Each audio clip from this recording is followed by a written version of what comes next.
shot and killed people because they were black. Utilize your dirty, hairy tactics and use excessive force to arrest him. He then went back inside and returned with a butcher knife, according to reports. Your mom should have swallowed you. I should have killed you. I should have killed you. How much everybody?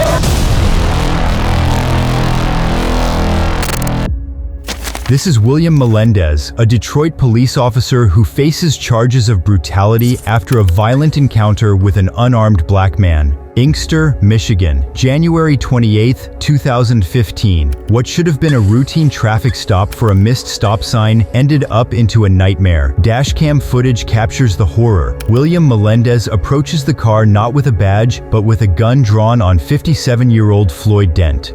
Before Dent can even react, Melendez's partner rips Dent, completely unarmed, from the vehicle and slams him to the ground. Despite posing no threat, Dent was subjected to a suffocating maneuver by Melendez, who applied a chokehold. His partner, far from helping, only served to pin him down, leaving him completely at their mercy.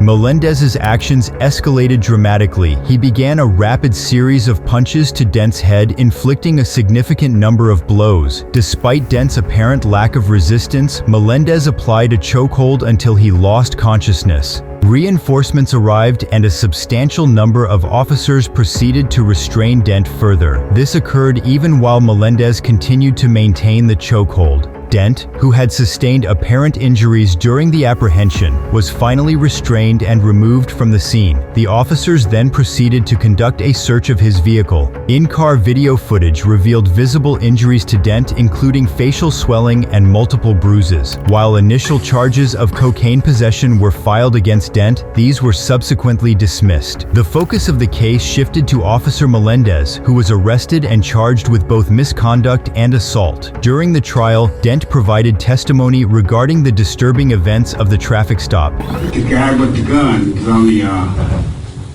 by the end of the door. Another guy with a black skull cap on. They came to the car, and the guy with the gun told me, "Get out the car, or I'll blow your." Say what he said. He said, "Get out the car, I'll blow your head off." Dent positively identified Officer Melendez as the individual who employed excessive force during the traffic stop. Do you have a memory of that officer? Who he had, what he looked like? Yes. Would you recognize him if you saw him again? Yes. Point to him and describe. Judge, we will stipulate to identification. There's no doubt who was out there that night. I was right there in the The prosecutor then proceeded to questions about Melendez's use of force.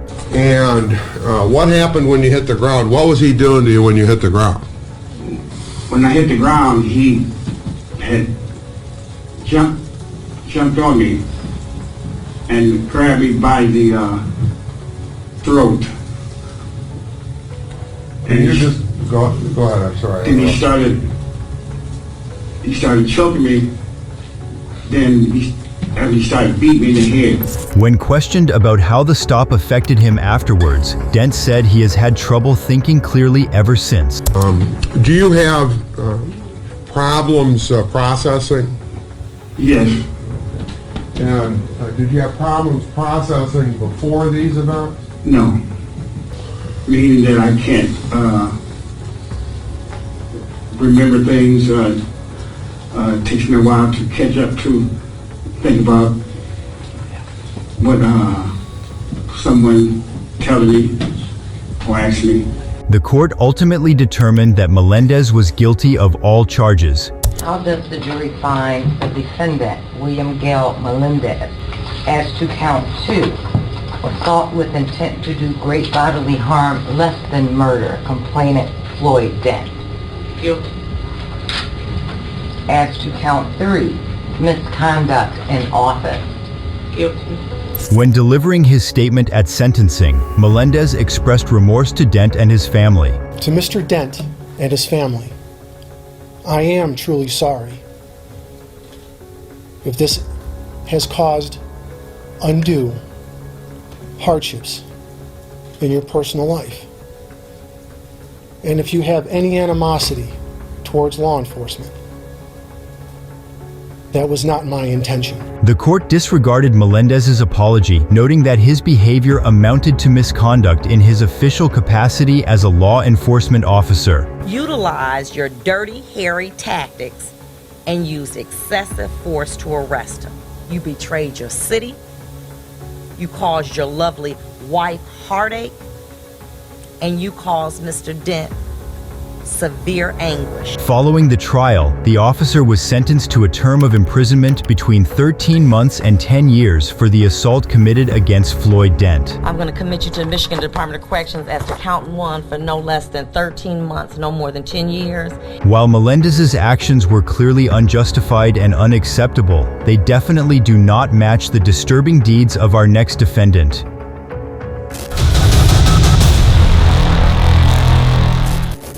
This is Payton Gendin, who is facing charges related to a mass shooting that took place on May 14, 2022, at a Tops Friendly Market supermarket on the east side of Buffalo, New York. It started around 2:30 Saturday afternoon in the parking lot of this Tops Friendly Market store in a predominantly black neighborhood in Buffalo. Reports indicate that a portion of the incident was live-streamed on the video platform Twitch. The footage reportedly depicted Payton Gendin acquiring tactical equipment. Upon arriving at the scene, statements including "just gotta go for it" and "this is the end" were allegedly captured on the stream. Just gotta go for it, right? It's the end, right here. The events that unfolded next has shattered the whole world. The shooter opening fire as soon as he got out of his car, striking 4 people in the parking lot, killing 3. Then storming the store, shooting 9 more people inside. Police say it all happened in a matter of minutes, starting around 2:30 Saturday afternoon. The shooter fired about 50 shots. All 10 victims killed were black. Contact homicide. We have bodies down here. Twitch terminated the live stream within minutes of its start. However, the brief broadcast has already exposed viewers to the disturbing events that unfolded. Responding to a barrage of emergency calls, law enforcement personnel arrived at the scene immediately. Despite a swift response, 10 individuals were tragically confirmed deceased upon arrival, with 3 others sustaining injuries. All deceased victims were identified as belonging to the African American community. Dispatch recordings reportedly documented the harrowing events of that day. 6, if you're en route there, we got an update. Possible active shooter at the top. There are still shots being fired. We got at least 3 people down on the ground. I can't tell you about shooting. This might be an individual with body armor. Cornered, looks like 3 people face down at least. We have bodies down here. Also, we're going to need some officers inside the Tops because we have numerous bodies and we have magazines and bullets and everything. So we need evidence secured. Police managed to arrest the suspect shortly after. He shot a lot of people up in there. Oh my God. Yo, he shot a lot of people in there. Oh my God. Wow. He a terrorist or something? Yo, he gotta be a terrorist. Oh my God, he shot so many people in there. Wow. Yo. Oh. Wow. Wow. Yep.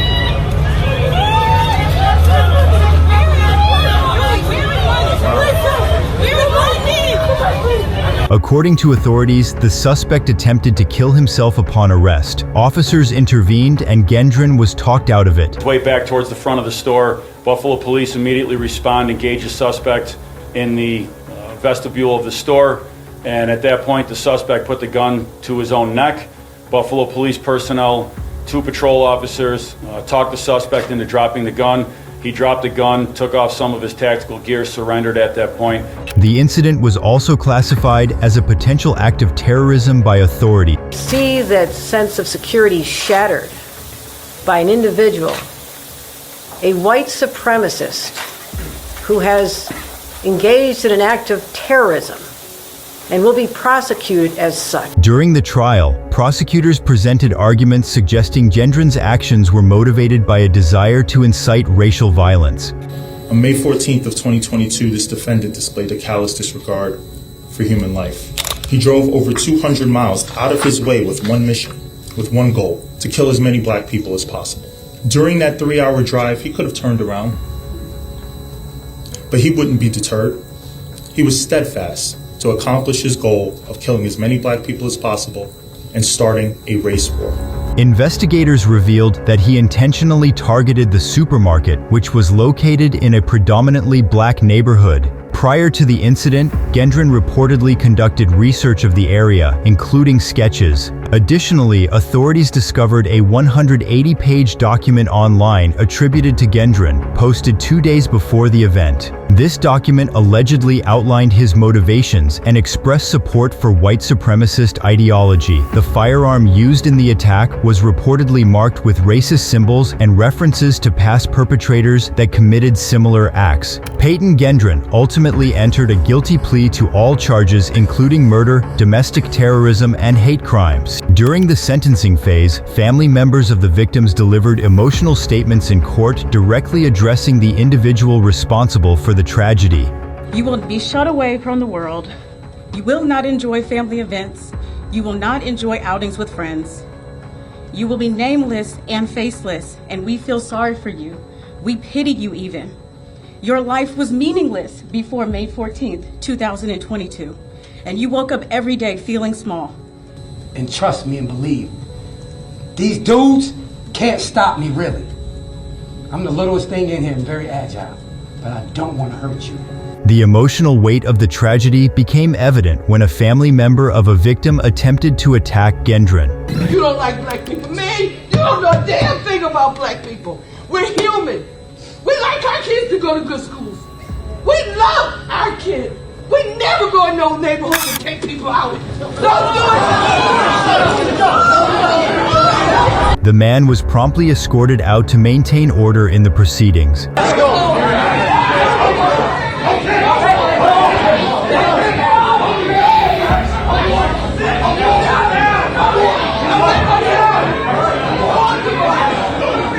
In his address to the court, Payton Gendin offered a statement regarding the incident. I'm very sorry for stealing the lives of your loved ones. I cannot express how much I regret all the decisions I made leading up to my actions on May 14th. I did a terrible thing that day. I shot and killed people because they were black. Looking back now, I can't believe I actually did it. I believed what I read online and acted out of hate. I know I can't take it back, but I wish I could. And I don't want anyone to be inspired by me and what I did. The judge's sentencing remarks emphasized the gravity of the crimes committed by him. There is no place for you or your ignorant, hateful, and evil ideologies in a civilized society. There can be no mercy for you, no understanding, no second chances. The damage you have caused is too great, and the people you have hurt are too valuable to this community. You will never see the light of day as a free man ever again. As you can imagine, a racially motivated crime like the one Gendin committed certainly won't end up in fines or probations. Payton Gendin received the maximum sentence, life imprisonment without the possibility of parole. It is the judgment of this court that you be sentenced to life imprisonment without parole.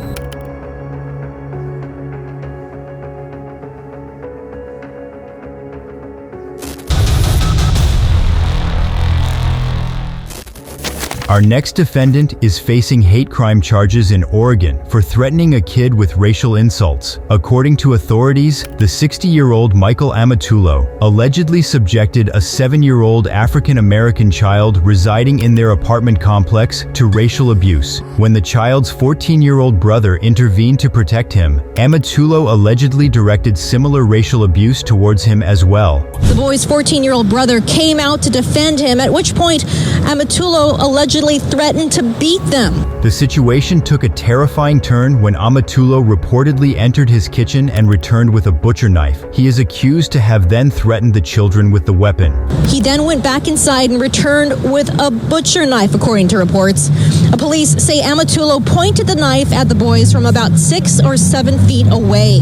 Fearing for their safety, the children fled the scene and hid under a nearby stairwell, where they dialed 911 and called the authorities. Police Police arrested Amatullo on charges related to menacing behavior, intimidation, and unlawful possession of a weapon. During the trial, the 7-year-old spoke about feeling upset after hearing threats directed at his mother. When he said that stuff to me, I was kind of sad because my mom was pregnant, and it was a girl said me because that was my first sister, and when he said I hope my mom died, I didn't like that. Next, Judge Christopher Ramra spoke to Amatullo. When he spoke today, he didn't say anything about the N-word. He just talked about sort of how things made him feel sad because he's a child. He doesn't process things in the same way that we do.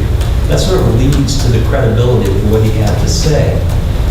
And the normal reaction, if a 7-year-old is looking at an adult, is to smile at them, is to maybe talk to them. It's not to say, what the F are you looking at? And then to call them the N-word. When you're talking about someone, it never came out at trial, but I'm assuming he was in first grade, maybe kindergarten. The judge expressed concern that the incident could have a lasting impact on the young boys. I have to imagine that most African Americans can remember the first time that somebody used the N-word in anger against them. They may not, depending on their age, might not have fully understood its significance at that point in time, but as they grow older and have more experiences, I have to think that's something that resonates. Following the trial, Amatullo was found guilty of all charges and sentenced to a 3-year prison term. Portland man was sentenced to 3 years for a bias crime against 2 black brothers. He will spend 2 years in prison and 1 in jail. The case of Michael Amatullo shows why punishments for hate crimes gotta be tough.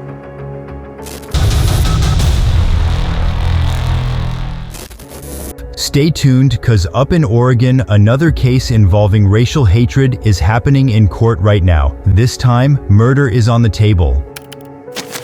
This is the case of Jeremy Christian, accused of murder and hate crimes. May 25, 2017, saw Christian reportedly launch into a discriminatory rant on a MAX train in Portland, targeting African Americans, Muslims, and other passengers. Like, we got a Christian or Muslim bus driver, I'll stab you too. When Demetria Hester challenged Christian's racist tirade, he followed her off the train and assaulted her. He's looking at me and telling me I'm about to get it now. What do you do? Walking. What's about to happen here? He throws the bottle to my eye. Surveillance video reportedly captured Christian throwing a water bottle at Hester, causing harm to her eye. The following day, Christian, who witnesses claimed had been consuming alcohol and marijuana the night before, boarded the same train. There, he allegedly directed racial insults towards 2 black teenagers wearing hijabs, 16-year-old Destiny Mangum and 17-year-old Walia Mohammed. When other passengers attempted to mediate the situation, the circumstances escalated as Christian reportedly directed his aggressive behavior towards them. A bystander managed to capture the entire incident on camera.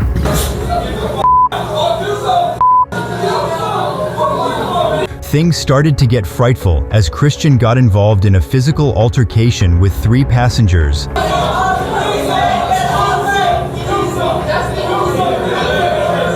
This escalation resulted in a tragic outcome.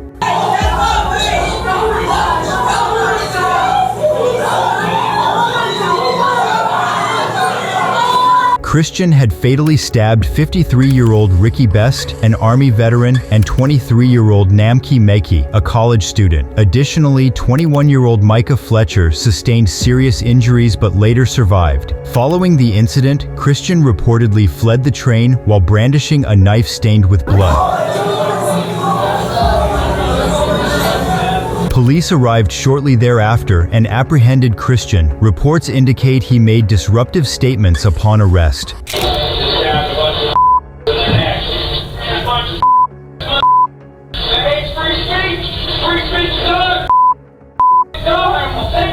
This included making threatening statements towards authorities.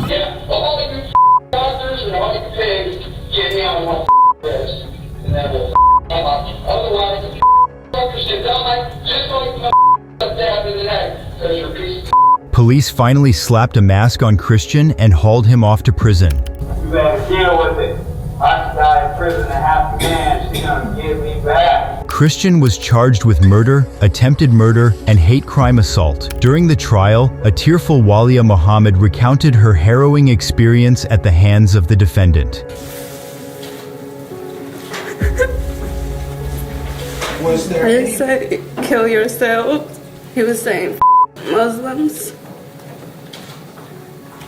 Saying, go back to Saudi Arabia. Micah Fletcher, a survivor of the attack, shared his frightful experience on the stand. He recounted a confrontation with Christian that left him wounded. He responded by stabbing me in the throat. Say it again? He responded by stabbing me in the throat. The jury ultimately found Jeremy Christian guilty on all charges. During the sentencing hearing, Demetria Hester delivered a powerful victim impact statement directly addressing Christian. And to Mr. Jeremy Christian, your mom should have swallowed you. You are a waste of breath. And when you die and go to hell, I hope you rot. See you there, No, hey. Go back to Tennessee, too. What do I tell you? Go back to Tennessee, too. You can. We don't want you here. All your race yeah. hate. You ain't gonna be there either. You ain't gonna be there either.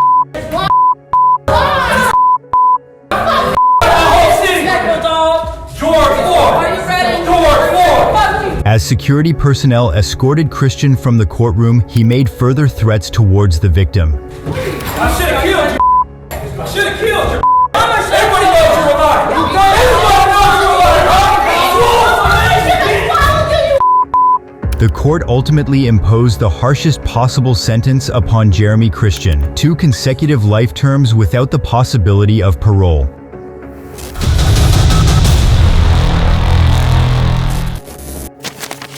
Next is the case of Russell Cordier. He stands trial for a hit-and-run incident in Oregon. According to reports, Cordier was involved in an altercation with 19-year-old Larnell Bruce outside a 7-Eleven convenience store in Portland. After sustaining a head injury from a shattered window, Bruce managed to flee the scene, but Cordier pursued him in a red Jeep. Cordier's girlfriend Colleen Hunt encouraged him to run the black teen over. CCTV footage reportedly showed Cordier failing to hit Bruce in a first attempt. However, when Bruce reached the crosswalk, Cordier allegedly accelerated and struck him as he fled for safety on the sidewalk.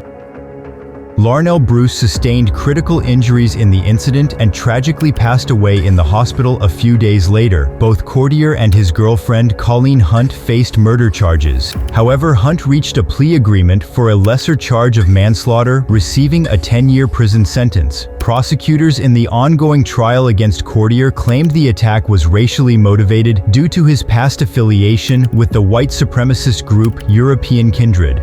It was a racially motivated crime because it was for European Kindred.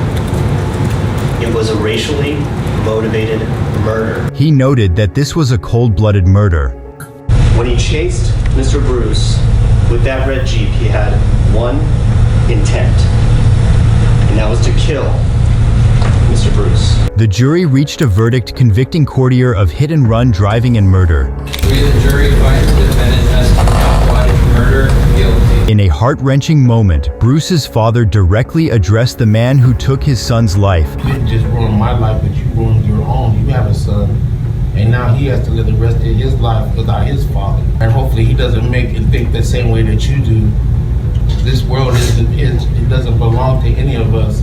We're just here visiting, and everyone has a right to be here. The court sentenced Cordier to life imprisonment with the possibility of parole after serving at least 28 years. Cordier's conviction offers a glimmer of justice, though Larnell Bruce's life was tragically cut short. Yet the fight against racial injustice continues. Let's turn our attention to another disturbing case. This time a child on his birthday party is subjected to racial abuse. Yeah, we see you too, baby! We see you too, baby! See, that's a threat! That's a threat! Stop that truck! That's a threat! Kayla, Nordon, and Jose Torres face charges for racially abusing a group of African Americans in Georgia. In July 2015, reports indicate that Nordon and Torres, as part of the Respect the Flag group, cruised through Douglas County with dozens of members in their pickup trucks prominently displaying the Confederate battle flag. The 8-year-old's birthday party was disrupted when the convoy passed near their home, intentionally making loud noises and honking toward the residents. This is a birthday party. This is a child's birthday party. The situation escalated significantly when a group from the convoy, reportedly armed, stopped at the residence. According to witnesses, the group allegedly made threats and used offensive language and racial slurs towards the party guests. Hey, look at this shit. We'll see y'all again. We'll see y'all again. We're gonna see y'all again. At one point, Torres pointed a shotgun at the residents. Alright.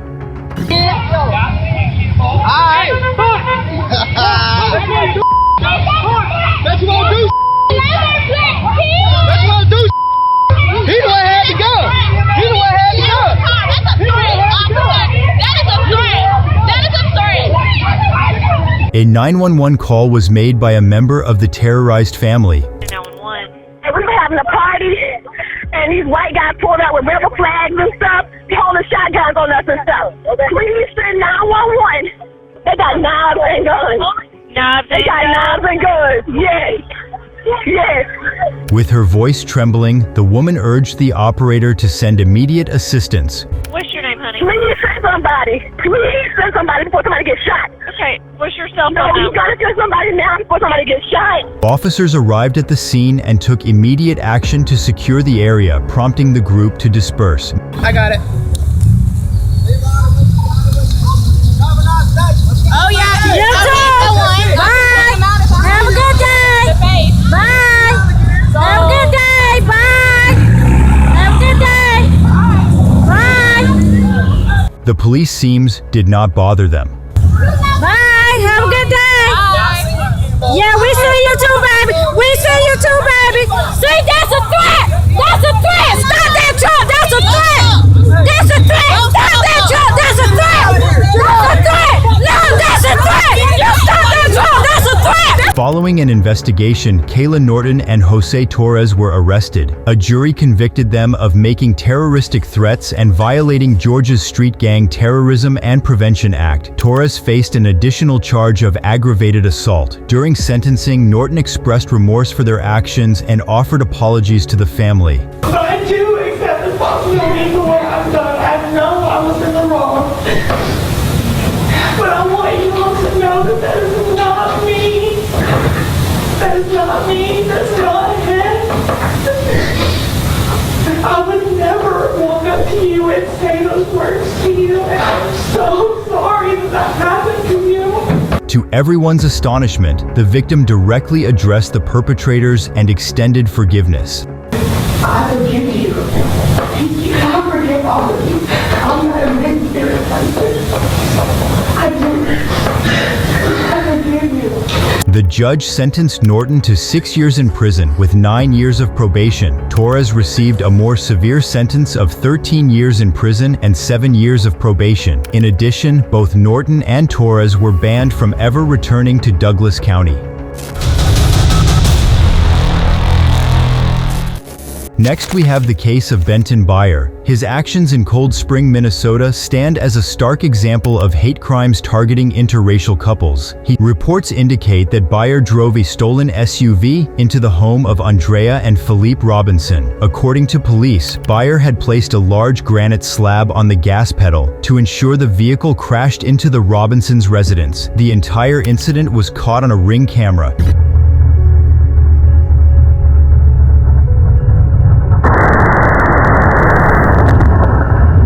Inside the truck, a teddy bear hanging from a noose revealed the racist intent behind the attack, leaving the Robinson family in shock. I'm still in shock. I can't believe this. Every day I just come out here and think it's a bad dream. How do I supposed to feel safe? I mean, my wife, my children don't want to stay here, and I understand. The Robinsons' nightmare with Byer didn't begin with the horrific SUV attack. In fact, tensions had been simmering ever since they posted a video about racism and put up a Black Lives Matter sign in their yard. It seems Byer took this as a personal affront because he retaliated by smashing the windows of Andrea and her daughter's cars.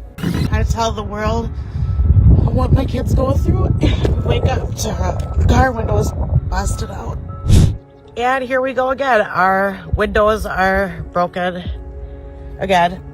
The sunroof is shattered. A restraining order was filed against Byer in an attempt to curb the harassment. However, this effort proved ineffective. The abuse persisted for another 80 days, highlighting the ongoing threat the Robinsons faced. He went from busting out windows to shooting at cameras to knowing our schedule well enough that he would follow my wife at grocery stores. Desperate for help, Andrea turned to social media. In a public plea, she recounted their ordeal, hoping to garner support and possibly even identify witnesses to the escalating harassment. He's very well aware of our schedule because he stalks us every day for the past 83 days. I need everyone watching this video to contact the Stearns County Prosecutor's Office, to contact every media organization, because we will be willing to speak. A glimmer of hope arrived when a neighbor's tip led to Byer's arrest. He faced a multitude of charges, including stalking, harassment, property damage, and assault. Court documents revealed a disturbing motive, a racist delusion fueled by the unfounded belief that Felipe's son had an affair with Byer's girlfriend. The jury ultimately found him guilty on 7 counts, including 2 counts of assault that reflected the severity of his actions. In a tearful address at the sentencing, Andrea described the profound impact Byer's actions had inflicted. It could be worse than the impact your actions have had on my life and the life of my family. You did not destroy a home. You destroyed a family. Every day I'm faced with the same struggle. The house I once called home now resembles the shell of a life that once was, and a family that's forever changed. The place we once called home will be emptied of its contents and sold. Standing before the court, Byer offered an apology for his actions. He requested forgiveness from the Robinsons. They affected the Robinson family and home, and for that I'm sorry. I hope they forgive me and go on living their lives peacefully. Byer's sentence landed him in prison for 105 months with a minimum of 70 months before parole consideration. As for the Robinsons, the road to healing had just begun.